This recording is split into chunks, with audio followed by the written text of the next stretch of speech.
नमस्कार दोस्तों, हमारे YouTube चैनल बजरंगलाल सैनी गुरु में आपका एक बार फिर से स्वागत है। कुछ दर्शकों की डिमांड थी कि पहले वाच्य का टॉपिक लेकर आपके सामने आऊं, इसलिए आज मैंने व्याकरण की जो एक निर्धारित परंपरा थी, वर्ण से शब्द, शब्द से वाक्य, उसको छोड़कर सीधे मैं वाच्य का टॉपिक लेकर आया हूं। वाच्य को मैं बहुत सरल तरीके से समझाने की चेष्टा करूंगा। आप हमारे YouTube चैनल बजरंगलाल सैनी गुरु को सब्सक्राइब कीजिए, लाइक कीजिए, शेयर कीजिए, अधिक लाभ उठाइए।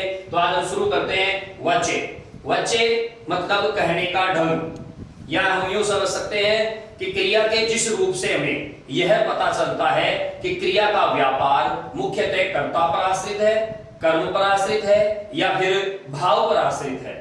तो क्रिया के व्यापार का विषय क्या है, कर्ता, कर्म या भाव, उसके आधार पर हम वाच्य आज पढ़ते हैं। लेकिन वाच्य पढ़ने से पहले एक छोटी सी बात है, वाच्य और प्रयोग दो अलग अलग चीजें हैं। बहुत सारे विद्यार्थी कंफ्यूज हो जाते हैं, भ्रमित हो जाते हैं कि कर्मणी प्रयोग और कर्तृवाच्य में वो अंतर नहीं कर पाते हैं। कर्तृवाच्य में कर्मणी प्रयोग भी होता है, कर्तृ प्रयोग भी होता है, भावी प्रयोग भी होता है।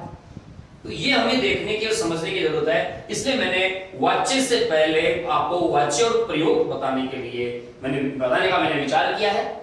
तो देखिए, सबसे पहले हम बात करते हैं वाच्य की। तो वाच्य की सामान्य सी परिभाषा है कि क्रिया के जिस रूप से यह बोध हो कि क्रिया के व्यापार का मुख्य विषय कौन है, कर्ता है, कर्म है या फिर भाव है। जिस रूप से ये पता चले कि क्रिया का जो व्यापार हो रहा है उसका मुख्य विषय क्या है, क्रिया किसके आधार पर परिवर्तित हो रही है, वो कर्ता से प्रभावित है, कर्म से प्रभावित है या फिर भाव से प्रभावित है। तो जिससे वो प्रभावित है उसी के आधार पे इसको वाच्य कहते हैं। क्योंकि आधार जो प्रभावित करने के हैं वो तीन हैं, कर्ता, कर्म और भाव। इसलिए वाच्य के भी तीन प्रकार होते हैं। कर्ता पे आधारित, जब हम बात करते हैं कर्ता पे आधारित होगा तो उसका नाम होगा कर्तृवाच्य। यह आप ध्यान में रखिएगा, कर्ता पे आधारित होगा तो होगा कर्मवाच्य, कर्तृवाच्य। कर्म पे आधारित होगा तो होगा कर्मवाच्य, और अगर वो भाव पर आधारित है तो वहां पर होगा भाववाच्य। ये तीन चीजें। अब देखिए, ये तो वाच्य हो गया। अब इसमें कर्ता, कर्म और क्रिया तीन चीजें हैं। विशेष रूप से देखिएगा कि इसमें तीन चीजें हैं, कर्ता, कर्म और क्रिया। जब हम बात करते हैं कर्तृवाच्य की, तो कर्तृवाच्य का जो कर्ता है वो प्रथमा विभक्ति, संस्कृत की भाषा में अगर बात करें वो प्रथमा विभक्ति यानी कर्ता कारक में होगा। ध्यान से समझिए इसको, क्योंकि हिंदी व्याकरण संस्कृत से प्रभावित है। अगर कर्तृवाच्य है तो उसका कर्ता प्रथमा विभक्ति में होगा। इसको आप संस्कृत से भी जोड़ सकते हैं, संस्कृत की भी काफी अच्छी डिमांड आई है तो आप उसको भी समझ सकते हैं। प्रथमा विभक्ति का मतलब हो गया कर्ता कारक, यानी कर्ता अपने मूल कारक में ही होगा। अगर उसके कर्म की बात करते हैं तो कर्म होगा द्वितीय विभक्ति। द्वितीय विभक्ति का मतलब है कि वो कर्म कारक में होगा। और जब क्रिया की बात करते हैं तो क्रिया कर्ता के अनुसार, ये मुख्य चीज है, इसका ध्यान रखिएगा। क्रिया का परिवर्तन किसके अनुसार होगा, कर्ता के अनुसार होगा। जब वाच्य अपने पास कर्मवाच्य हो तो कर्मवाच्य का कर्ता तृतीय विभक्ति का होगा, यानी कर्ता का कारक बदल जाएगा। अब कर्ता हम यूं समझ सकते हैं कि करण कारक में होगा। तृतीय विभक्ति से मतलब हिंदी में करण कारक में होगा। तो ये समझने की स्थिति है कि जब कर्तृवाच्य हो तो कर्ता की क्या स्थिति होगी, कर्म की क्या स्थिति होगी और क्रिया की क्या स्थिति होगी। जब कर्मवाच्य हो तो कर्ता की स्थिति है कि वो तृतीय विभक्ति यानी करण कारक में होगा। तो भी कर्म प्रथमा विभक्ति, कर्म यहां पर प्रथमा विभक्ति के रूप में होगा, यानी कर्म यहां हम हिंदी की भाषा में यूं समझ सकते हैं कि जैसे कर्ता कारक होता है, सब्जेक्ट ऑब्जेक्ट बन जाता है, ऑब्जेक्ट सब्जेक्ट बन जाता है, ये थोड़ा सा इसमें अंतर होता है। तो ये प्रथम विभक्ति यानी कर्ता कारक में होगा और क्रिया जो होगी वो होगी कर्म के अनुसार। अर्थात क्रिया में जो चेंजेस आएंगे, जो परिवर्तन आएंगे, वो परिवर्तन, वो चेंजेस किसके अनुसार होंगे? कर्म के अनुसार होंगे। तो आगे इसको हम देखते हैं भाववाच्य। तो भाववाच्य की बात होती है तो भाववाच्य का कर्ता तृतीय विभक्ति में होगा। तृतीय विभक्ति का मतलब वही है कि भाववाच्य का कर्ता करण कारक में होगा। भाववाच्य का कर्ता करण कारक में होगा, जिसमें से और द्वारा का प्रयोग हम करते हैं।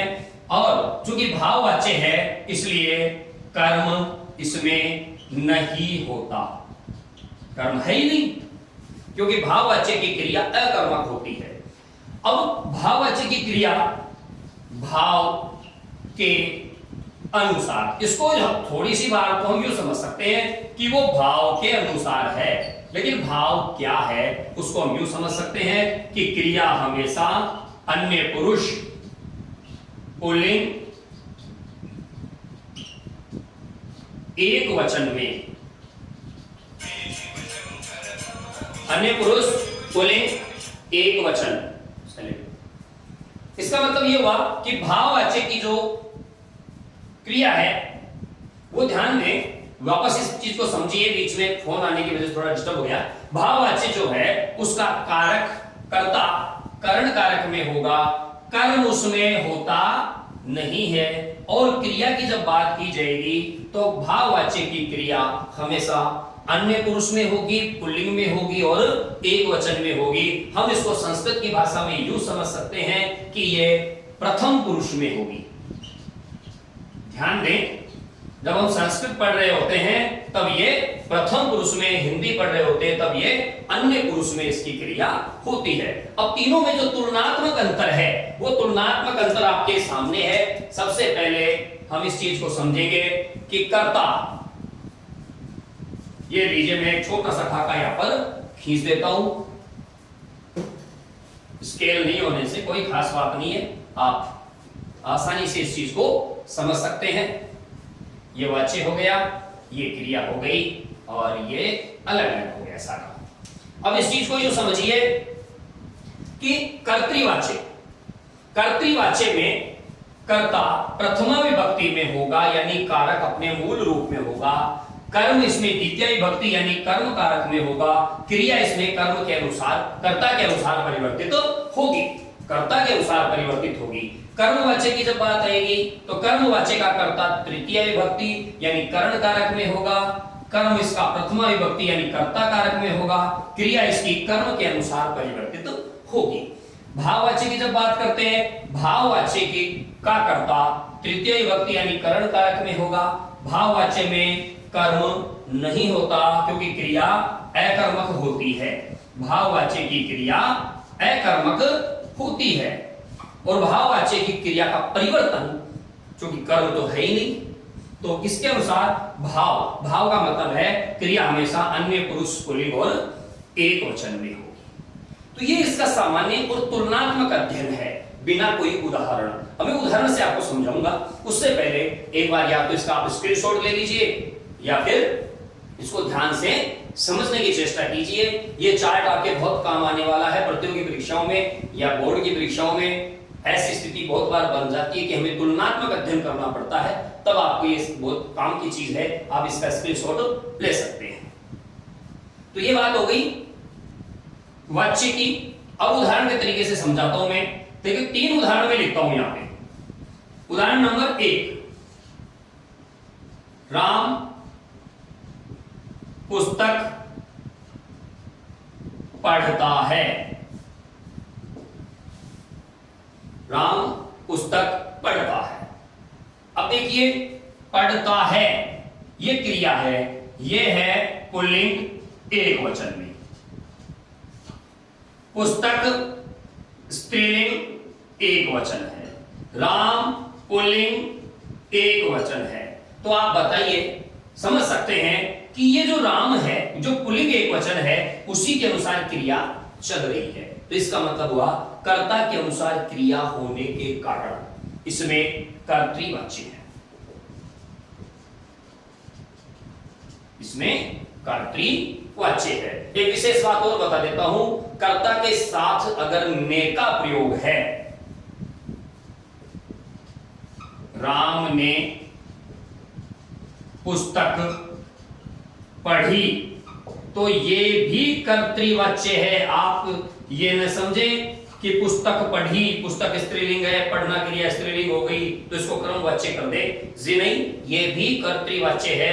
जैसे मैंने यहां शुरू में लिखा था वाच्य और प्रयोग, ये मैं आपको समझाऊंगा। तो इसमें कर्तृवाच्य का कर्मणि प्रयोग है। अलग अलग उदाहरणों से आपको क्लियर करूंगा। जब कर्ता के साथ ने का प्रयोग होता है तब वहां अवश्यमेव, ध्यान में रखिएगा, हर संभव, अवश्य, निश्चय कर्तृवाच्य ही होता है। तो ये आप स्मरण रखिएगा। तो पहला उदाहरण हो गया कर्तृवाच्य का। दूसरा उदाहरण है राम से पुस्तक पढ़ी गई, राम से पुस्तक पढ़ी गई। यहां देखिए कर्ता से यानी कर्ण कारक में, कर्ता यानी से कर्म कारक में है और पुस्तक यहां पर कर्ता कारक में आ गई। कर्ता कर्ण बन गया, कर्म कर्ता बन गया, यह स्थिति हो गई। और देखिए क्रिया किसके अनुसार, कर्म के अनुसार। पुस्तक स्त्रीलिंग एक वचन है और क्रिया भी स्त्रीलिंग एक वचन है। तो इसका तात्पर्य हुआ कि राम से पुस्तक पढ़ी गई, ये वाक्य 2 नंबर का जो वाक्य है ये कर्मवाच्य में है। कर्मवाच्य की विशेषता यहां आपके सामने अभी तक है कि कर्ता कर्ण कारक में होगा राम से, जो ये काम यही कर रहा है, कर्ता यही है। कर्ता कारक कर्म प्रथमा विभक्ति में होगा पुस्तक और क्रिया कर्म यानी पुस्तक के अनुसार बदलेगी। ये कर्मवाच्य की विशेषता। अभी विशेषता की चर्चा कर रहे हैं, परिभाषाओं की बात नहीं कर रहे हैं। परिभाषाएं ज्यादा मायना नहीं रखती हैं। परिभाषाओं की बात करें तो जिस क्रिया के जिस रूप से यह बोध हो कि क्रिया के व्यापार का मुख्य विषय कर्ता है तो उसे कर्तृवाच्य कहते हैं। क्रिया के जिस रूप से यह बोध हो कि क्रिया के व्यापार का मुख्य विषय कर्म है तो उसे कर्मवाच्य कहते हैं। क्रिया के जिस रूप से यह बोध हो कि क्रिया के व्यापार का मुख्य विषय भाव है तो उसे भाववाच्य कहते हैं। एक में तीनों परिभाषाएं लिखी हुई हैं, आपको केवल तीनों में अंतर समझना है। तीसरा वाक्य मैं लिखता हूं यहां पे बीच में, ये तीसरा वाक्य, राम से चला नहीं जाता। अब यहां से थोड़ा सा ध्यान दीजिए, कर्ता के साथ कर्ण कारक है। कर्ता के साथ कर्ण कारक 2 ही परिस्थितियों में आता है, या तो वो कर्मवाच्य है या वो भाववाच्य है। अब दोनों में अंतर कैसे करें? अगर क्रिया सकर्मक है तो निश्चित वह कर्मवाच्य है, क्रिया अकर्मक है तो निश्चित वह भाववाच्य है। बड़ा सिंपल सा इसका उदाहरण है, कर्मवाच्य और भाववाच्य का कर्ता हमेशा कर्ण कारक में होगा। फिर अंतर, कर्मवाच्य में कर्म होता है और भाववाच्य में कर्म नहीं होता। जो क्रिया कर्मक है और कर्ता के साथ से या द्वारा का प्रयोग हो रहा है, असमर्थता का कोई भाव है, वो भाववाच्य में है। और अगर क्रिया सकर्मक है, कर्ता के साथ से द्वारा का प्रयोग हो रहा है तो वो कर्मवाच्य में है। ये छोटा सा अंतर हमारा आसानी से पकड़ सकते हैं। अब देखिए, राम से चला नहीं जाता, ये 2 चीजें तो हमने देखी, कर्ता और कर्म की। कर्म नहीं है, कर्म नहीं है तो कर्मक क्रिया है, चलना क्रिया कर्मक है, तो इसका मतलब ये भाववाच्य है। अब तीसरी स्थिति ये देखते हैं, क्रिया किसके अनुसार बदल रही है। राम से चला नहीं जाता, ये पुल्लिंग एक वचन और अन्य पुरुष की क्रिया है। अगर राम की जगह हम यहां पर सीता लिख दें तो क्या ऐसा हो जाएगा कि सीता से चली नहीं जाती? नहीं होगा, सीता से चला नहीं जाता। अगर हम इसको बहुवचन रख देते हैं कि हमसे, हमसे, तो क्रिया यही रहेगी, हमसे चला नहीं जाता, हमसे बैठा नहीं जाता, हमसे रोया नहीं जाता, तो क्रिया में कोई चेंज नहीं होगा, क्योंकि क्रिया सदैव अन्य पुरुष, पुल्लिंग और एक वचन में होती है। क्रिया में कोई परिवर्तन नहीं होता है। यह भाववाच्य की सबसे बड़ी विशेषता है।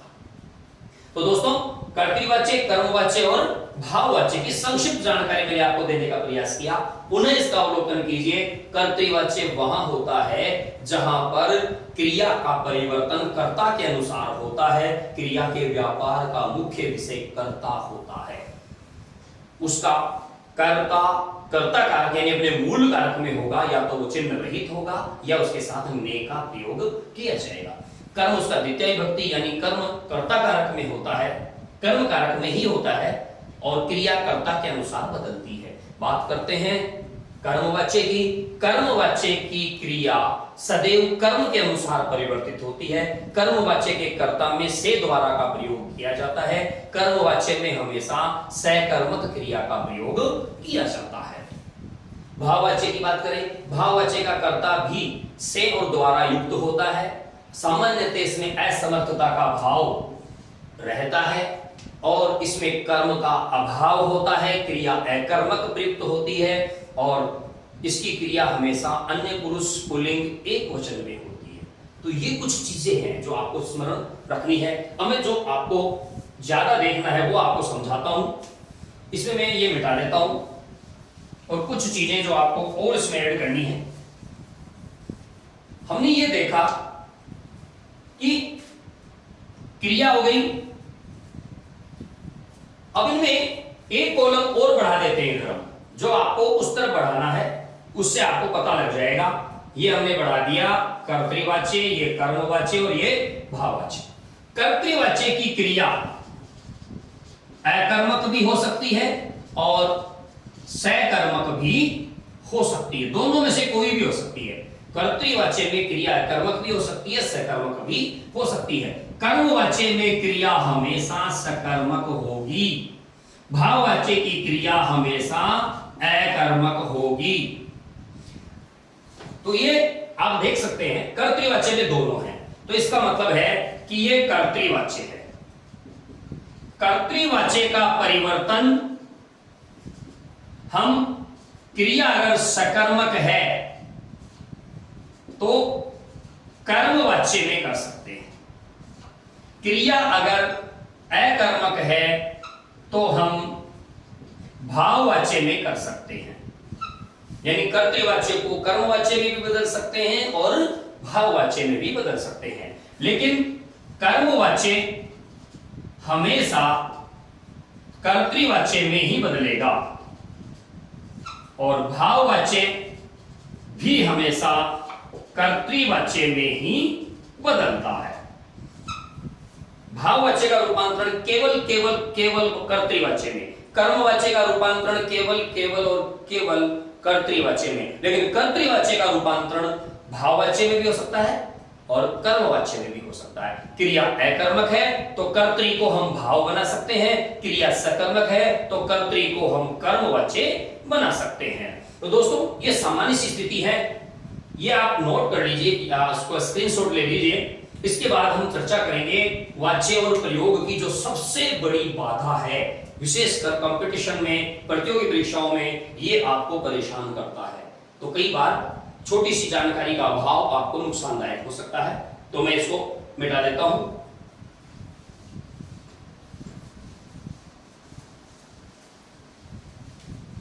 अब हम बात करेंगे वाच्य और प्रयोग की।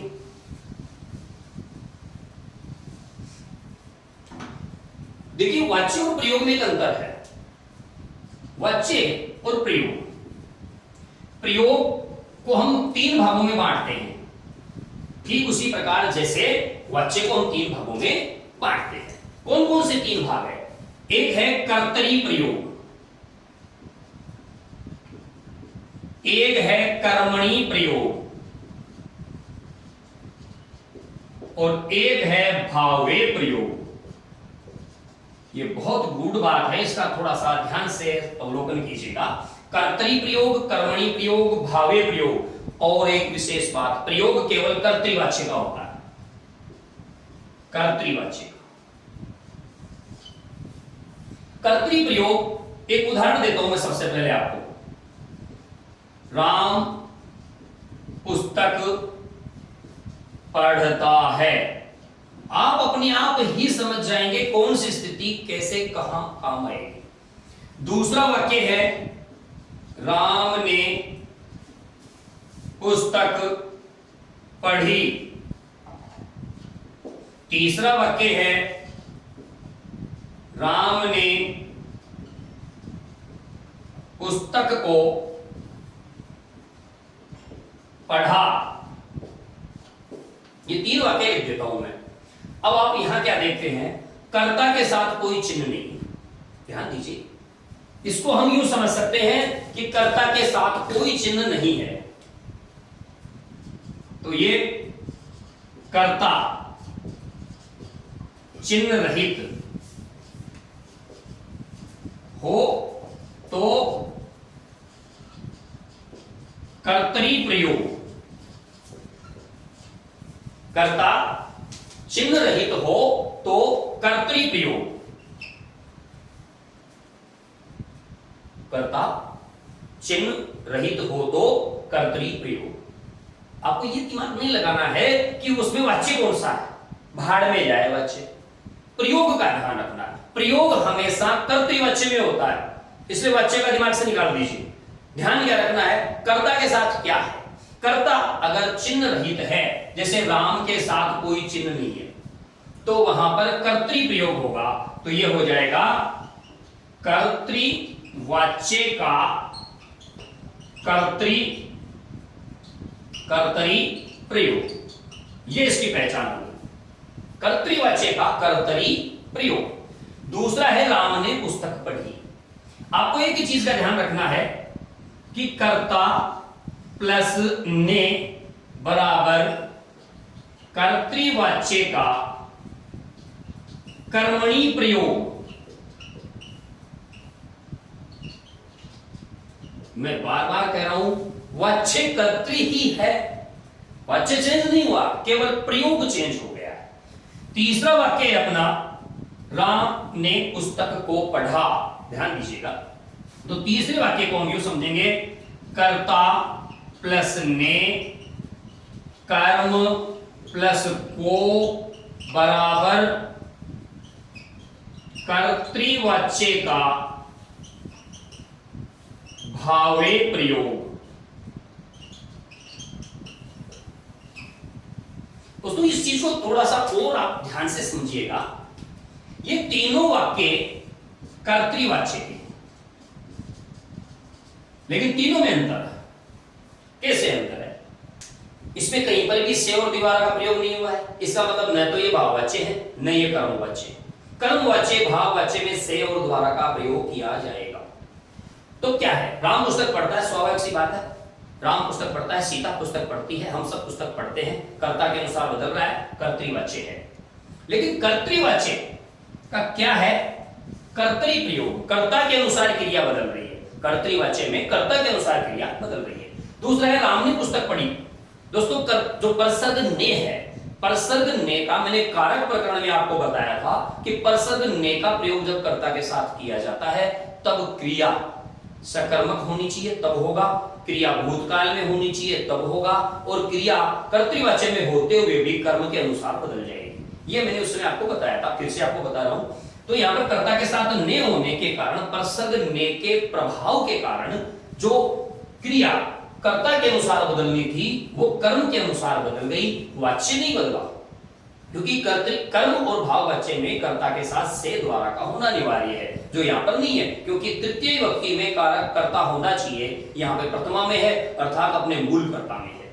तो इसका मतलब यहाँ पर यह कर्तृवाच्य का कर्मणि प्रयोग, वाच्य कर्तृ है, कर्म के अनुसार क्रिया बदल गई ने के प्रयोग से, इस वजह से यहाँ पर इसको कर्मणि प्रयोग की संज्ञा दी गई। तीसरे वाक्य पर गौर कीजिए, कर्ता के साथ ने है तो ने परसर्ग का प्रभाव पड़ेगा, लेकिन कर्म के साथ जब को यानी परसर्ग का प्रयोग हुआ तो इसका प्रभाव यह पड़ा कि क्रिया अब निराश्रित हो गई, अर्थात तटस्थ हो गई और अन्य पुरुष पुल्लिंग एक वचन में हो गई। अब आप चाहे कर्ता बदलते रहो, कर्म बदलते रहो, क्रिया बदलने वाली नहीं है। जैसे मैंने लिखा, राम ने पुस्तक को पढ़ा, सीता ने पुस्तक को पढ़ा। हम सबने पुस्तक को पढ़ा, हम सबने ग्रंथ पढ़े, ग्रंथों को पढ़ा, कोई चेंज नहीं होने वाला है, क्योंकि कर्ता ने कर्म को जब प्रयोग हुआ है तो क्रिया अपने मूल पथ को छोड़कर अन्य पुरुष पुल्लिंग एक वचन में हो गई। तो क्रिया का प्रयोग तो हो गया भाव का, लेकिन वाच्य रहा कर्तरी, इसलिए इसको कहते हैं कर्तृवाच्य का भावे प्रयोग। ये आपको ध्यान रखना है। अब राम पुस्तक पढ़ता है, इसका कर्म वाच्य बनाना हो तो हम कैसे बनाएंगे? राम द्वारा पुस्तक पढ़ी गई, राम द्वारा पुस्तक पढ़ी गई, ये है इसका कर्मवाच्य, न कि राम ने पुस्तक पढ़ी। क्योंकि जब वाच्य परिवर्तन करते हैं तो मुख्य क्रिया के साथ जाना सहायक क्रिया का प्रयोग अनिवार्य हो जाता है, और यहां पर किसी में भी जाना सहायक क्रिया का प्रयोग नहीं किया गया है। जैसे मैं नहीं हंसता, तो इसका मतलब है कर्तृवाच्य है, मेरे से नहीं हंसा जाता। जाना क्रिया के रूपों का प्रयोग किया जाएगा, भूत भविष्य वर्तमान काल कोई सा भी हो। तो यहां पर हम आसानी से समझ सकते हैं कि वो कर्तृवाच्य के 3 प्रयोग होते हैं। कर्तृवाच्य का कर्तरी प्रयोग, जिसमें क्रिया कर्ता के अनुसार बदलेगी। कर्तृवाच्य का कर्मणी प्रयोग, वाच्य कर्तरी ही है, कर्तृवाच्य है, क्यों? क्योंकि उसमें कर्ता के साथ चिन्ह है, या चिन्ह नहीं है तो कर्तरी प्रयोग, चिन्ह है तो कर्मणी प्रयोग, और कर्म के साथ चिन्ह आ गया तो भावे प्रयोग। ये तीनों उदाहरण मैंने आपको एक ही तरीके के देकर दिखाए हैं, तो आसानी से आप प्रयोग और वाच्य में अंतर कर सकते हैं। ये तीनों प्रयोग कर्तृवाच्य के ही हैं, इनका कर्म और भाव वाच्य से कोई लेना देना नहीं है। तो ये वस्तु आप मस्तिष्क में रखिएगा और वाच्य को ध्यान से पढ़िएगा, मनन कीजिएगा, और अपनी कोई क्वेरी हो, कोई प्रश्न हो तो वीडियो के कमेंट्स में डालिएगा, आपको उन प्रश्नों का यथोचित उत्तर दिया जाएगा। अगले वीडियो तक पहुंचने के लिए फिलहाल आपसे विदा चाहूंगा। नमस्कार, जय हिंद।